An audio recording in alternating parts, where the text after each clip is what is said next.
এক কাপ চা হাতে নিয়ে এবার বার্থডেতে ভাবছিলাম যে ছোটোবেলাকার এখনকার বার্থডের মধ্যে কিন্তু অনেক পার্থক্য। তখন কেক কাটতে, নতুন জামা পেতে, সবার সেন্টার অফ দ্য অ্যাট্রাকশন হতে কিন্তু আলাদাই মজা লাগতো।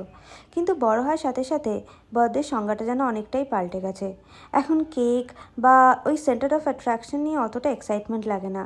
নিজের বাড়ির লোকেদের সাথে বা নিজের সাথে একটু সময় কাটাতে পারলেই যেন মনে হয় ওটাই হলো বেস্ট। এটাই যেন ভাবতে ভালো লাগে যে জীবনে কতটা পথ পেরোলাম, কতটা বদলালাম, কতটা আরও পথ পেরোনো বাকি বা কতটা আরও বদলানো বাকি।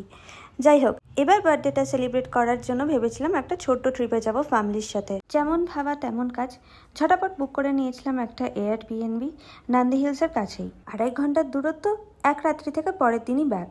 আসলে ঘুরতে আমার এবং আমার পরিবারের সবারই খুবই ভালো লাগে। তো মনে হয় আমি কোনো চান্সই ফেলি না, যখনই কোনো ছুটি পাই বা কিছু পাই ঘুরতে যাওয়ার একটা কিছু না কিছু প্ল্যান করার চেষ্টা তো অন্তত করি, সেটা ফুলফিল হোক আর না হোক।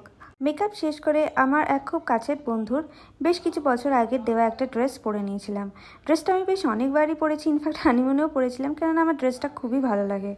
10:30 নাগাদ আমরা বেরিয়ে তারপর জ্যামে আটকে আটকে কোনো রকমে 1:30 নাগাদ একটা জায়গায় লাঞ্চ করে আমরা 2:30 নাগাদ পৌঁছে গেছিলাম আমাদের স্টেকেশনে। আর স্টেকেশনটা ছিল পুরো মন ভালো করে দেওয়ার মতো, একদম আইডিয়াল বার্থডে প্লেস। তো স্টেকেশন নিয়ে বাকি সমস্ত ডিটেলস থাকবে নেক্সট ভিডিওতে। Stay tuned. Bye bye.